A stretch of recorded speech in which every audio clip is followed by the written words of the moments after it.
let's flip a coin. Heads Carolina, tails California, somewhere greener, somewhere warmer, up in the mountains, down by the ocean, where it don't matter, as long as we're going somewhere together. Hello, Andy Graham of Hobo Traveler. I have two real examples on why I carry like passport photos, or I don't know, you want to call them visa photos and stuff like that.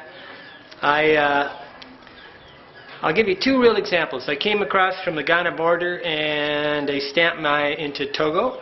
They stamped my passport saying I entered, but I really didn't get a visa to enter the country of Togo. And so I went to the Kara administrative office, and they actually, first thing, it's like 4 o'clock in the afternoon, and the guy asked me, hey, you have a passport photo? Or, you know, because he wanted like 4 photos to do a visa, or two or four, I can't remember. If I wouldn't have had those photos, I wouldn't have got the visas. I would have had to go and made another trip and blah blah blah, so I would have wasted a whole bunch of time. But I had them. Okay. Second time, and this has all happened within the course of 1 or 2 months, I went into the American Embassy in Togo, and I wanted to get extra pages put in your passport. When your passport gets too full of visa stamps, you can actually have pages put in. Well, it's $80 for new pages now. It used to be free. And the lady says, hey, you know, for another $20, $30 you can get a new passport. You only got about a year left on your passport, and why don't you just get it? And they said it'd take 2 weeks. And strange as it sounds, the United States Embassy is only open 2 hours a day, 4 days a week, Monday through Thursday. So I had 2 hours, and it's like a long ways from my place. So I had some passport photos, and I, you know, was able to apply for a passport, pay an extra $30, get the passport application, get everything done, taken care of. Here's 2 times where I needed these things. Sometimes you fly into a country and they want a photo for a visa or something like that. Whatever you do, as a real traveler, as a world traveler, you ought to carry, you always carry some extra photos for this thing. You know, when I see photos cheap, I go get my photo taken. I'll show you some of these photos.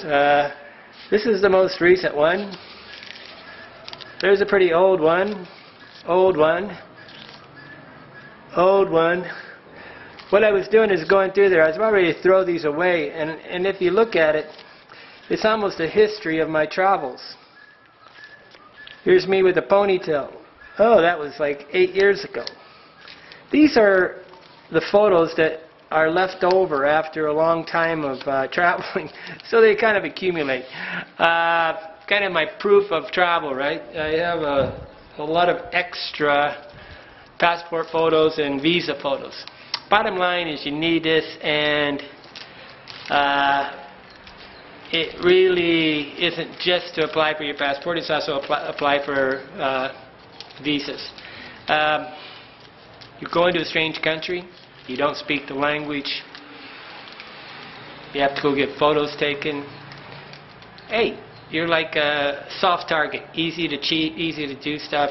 You need the photos right now because you forgot, you didn't know you needed it. Bottom line is, get these things when it's convenient. Just happen to be walking by and see 8 for $3 or something in Thailand. Get them.